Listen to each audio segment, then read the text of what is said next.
Bienvenidos y bienvenidas a esta nueva clase en la que vamos a explicar brevemente uno de los trastornos mentales más complejos y también más interesantes, que es la anorexia nerviosa. En esta clase vamos a abordar brevemente algunos antecedentes claves, también vamos a ver cuáles son los criterios diagnósticos y finalmente vamos a ver algunas de las posibles causas que desarrollan la anorexia nerviosa. Entonces vamos a comenzar con lo que tiene que ver con algunos antecedentes claves para poder ir entendiendo el cómo aparece el término anorexia nerviosa. Cuando nosotros nos vamos hacia la definición de lo que es anorexia, no anorexia nerviosa, solamente anorexia, ahí nos vamos a remitir a lo que es la Real Academia Española y según ella, anorexia deriva del griego y significa pérdida anormal del apetito. Cuando nosotros ya vamos a ir viendo que pasa anorexia nerviosa, ahí ya pasa a ser un trastorno mental y que está dentro de lo que se llama trastorno de la conducta alimentaria. En la Edad Media, por ejemplo, existía un rito de ayuno que en ese momento significaba que las personas se podían purificar de todos sus pecados no comiendo. Pero ya a principios de la década moderna, ya esto cambia un poco el significado y nos vamos hacia lo contrario, en donde se hablaba que solamente las personas que estaban endemoniadas eran quienes podían en el fondo no nutrirse durante largos periodos de tiempo porque según ese pensamiento o esa creencia era el maligno o el diablo o como le quieran llamar quien en realidad los alimentaba y por lo mismo las personas podían mantenerse sin consumir ninguna clase de alimentos. Ya en 1872, la SEGE hace referencia al término de anorexia histérica. Ya empezamos a sacar un poco lo que es solamente anorexia como una pérdida normal del apetito, sino que también le agregamos lo que es la histeria y ahí ya agregamos también lo que son ciertos síntomas físicos y también psicológicos. Entonces, ya cuando aparece este término, ya en 1872 incorporamos lo que tiene que ver también no solo con un aspecto fisiológico, sino que también empezamos poco a poco a entender este trastorno desde la psicología o desde la mente o desde lo psíquico.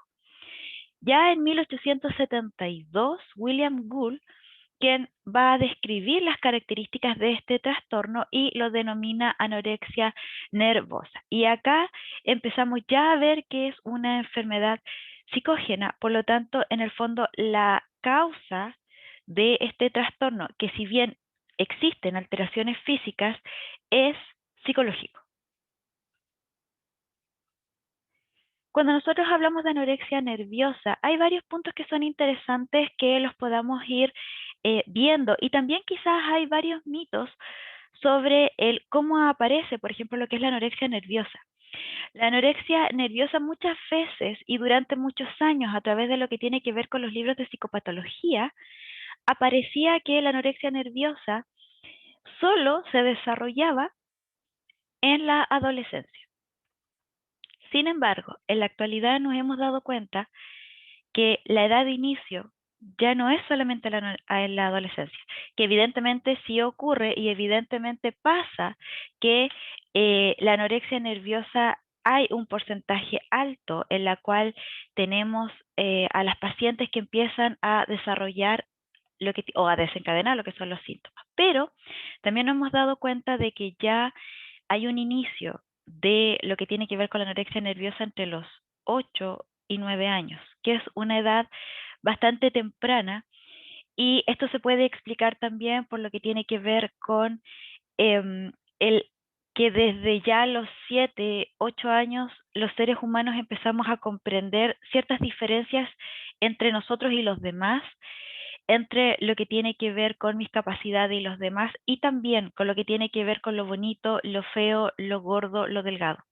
Por lo tanto, también hay una explicación del por qué pudiese ser que se desencadena la anorexia nerviosa en edades tan tempranas.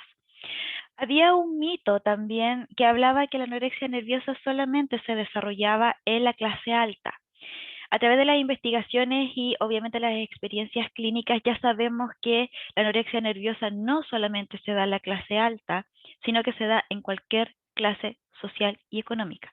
No hace distinción.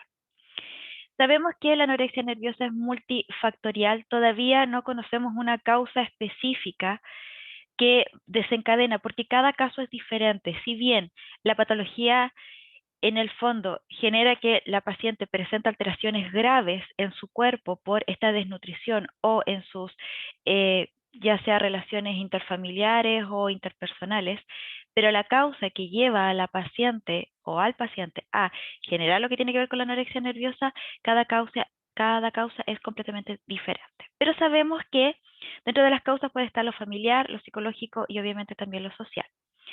También es interesante saber cuáles son los factores que desencadenan el trastorno. Puede ser una situación donde la persona no pueda decidir por sí misma o que sea un cambio entre la niña y la adolescente que ya lo vamos a ver. También presenta una falta de conciencia de la problemática y el mínimo interés por su recuperación, porque ellas lo ven como un estilo de vida, como una forma de poder ser, más que como un trastorno psiquiátrico y fisiológico grave que puede terminar con su vida. Existe una distorsión de la imagen corporal en donde ellas y ellos, porque también es hombres y mujeres, el mayor porcentaje es en mujeres, se ven y el reflejo que ven en un espejo es completamente distorsionado. Se ven como una persona que tiene muchos kilos de más en contraposición a lo que realmente son. Hay ciertas evidencias que hablan de que las familias que de cierta manera, donde están insertas estas personas, son familias sobreprotectoras. Sabemos que la sobreprotección es uno de los estilos de crianza más dañinos que existen. No es que se sobreproteja porque quiero proteger realmente a la persona, sino que en el fondo es controlar la vida del otro ser humano, es hacerlos sentir inútiles, que no pueden hacer nada si es que no se lo hacen. Y eso también a largo plazo va a generar que la persona sienta que no sabe tomar decisiones, que no puede en el fondo ser él o ella misma si no tiene ya sea la valoración del padre o sobre todo de lo que tiene que ver con la madre. Aparecen lo que son las alianzas, en donde las familias son familias problemáticas, en donde exteriormente se ven como la familia perfecta y feliz, pero en el entorno para mantener esta imagen de perfección, dentro de la familia se van generando alianzas donde se van juntando dos o tres en contra de otra persona. Y eso lo que va generando es que por dentro, en el fondo, la familia esconda las problemáticas porque necesitan mostrarse como una familia perfecta. En esta familia donde sobre todo hay sobreprotección, no existe la privacidad. La mamá, sobre todo, le rebusca todo a la hija, al hijo, dónde estás, con quién estás, cómo se llama la persona con la que estás, dónde tienes la ropa, tú te vas a poner esta ropa, no esta otra, tu estilo tiene que ser este. Por lo tanto, quita lo que tiene que ver con la privacidad, que está muy relacionado con lo que tiene que ver con la individualidad y la independencia. En el fondo ven a la persona como una cosa, lo cosifican. Y lo cosifican porque lo utilizan. Por lo general y muchas veces las pacientes que presentan anorexia nerviosa son aquellas y aquellos que siempre les ha ido bien en el colegio, son el típico trofeo de la familia. A mi hija le fue bien en esto, a mi hijo es experto en tal área, y los ven como una cosa, no como un ser humano que siente. Cuando la persona empieza a tener fallas en el sentido de que a lo mejor no sacaron el primer lugar del colegio, inmediatamente las invalidan y los invalidan. Tú no sirves, tú no eres capaz, porque en el fondo no ven como un ser humano que se puede equivocar como cualquier otro, sino que necesitan controlar también la vida de esta persona. Existen alteraciones significativas, obviamente, lo que tiene que ver con la ingesta de alimentos y el funcionamiento familiar, psicológico y sociocultural, porque estas alteraciones, cuando nosotros hablamos significativas, significa que la persona no es que yo estoy haciendo una dieta, sino que la dieta es extremadamente restrictiva y me vuelvo ya obsesiva frente a lo que tiene que ver con la pérdida de peso. Cuando nosotros hablamos de anorexia nerviosa, tenemos que irnos hacia lo que tiene que ver con los criterios diagnósticos del Manual Diagnóstico y Estadístico de los Trastornos Mentales, que es el DSM-5 en este caso, Y acá hablamos de una alteración constante en el comportamiento alimentario, causando daños tanto en lo físico como en el funcionamiento psicosocial. Y acá tenemos tres de los aspectos o factores más importantes, que es una restricción de la ingesta energética en relación obviamente con las necesidades, con el peso, con la estatura, con la actividad que realiza esa persona. Y también hay un miedo intenso a ganar de peso o a también engordar, independiente de que sean muy, muy delgadas. Hay una alteración también en la forma en la que se perciben, es decir, hay una distorsión de la imagen corporal. Tenemos dos tipos. Siempre se ha hablado de que la anorexia nerviosa solamente es aquella en la cual la paciente no come o el paciente no come. Sí comen. El tema es que lo que comen es extremadamente limitado en relación a calorías, a nutrientes, pero también tenemos dos tipos. La restrictiva, justamente esta que genera, a lo menos en 3 meses, recurrentes dietas restrictivas, cambia lo que es y altera lo que es también la alimentación, pero no desarrolla ninguna clase de purgas ni tampoco lo que tiene que ver con ayuno, dietas, ejercicios, en el caso de generar que pueda, de hecho, vomitar o eliminar lo que tiene dentro. Pero también tenemos lo que son las anoréxicas nerviosas con atracones o purgas, que también existen, que son aquellas que pueden estar un largo periodo con ayunos, pero en algún minuto no soportan el ayuno y empiezan a consumir alimentos a través de atracones. Esto significa en menos de 2 horas alta cantidad de comida que pueda ser fácilmente de vomitar y altamente calórica. Y eso genera que obviamente la persona luego se sienta culpable por lo que ha hecho o se pueda autolesionar o también genera una conducta inmediatamente para poder, entre comillas, disminuir lo que consumió. Y acá que utilizan, ya sea los vómitos autoprovocados, la utilización incorrecta de laxantes diuréticos o también enemas.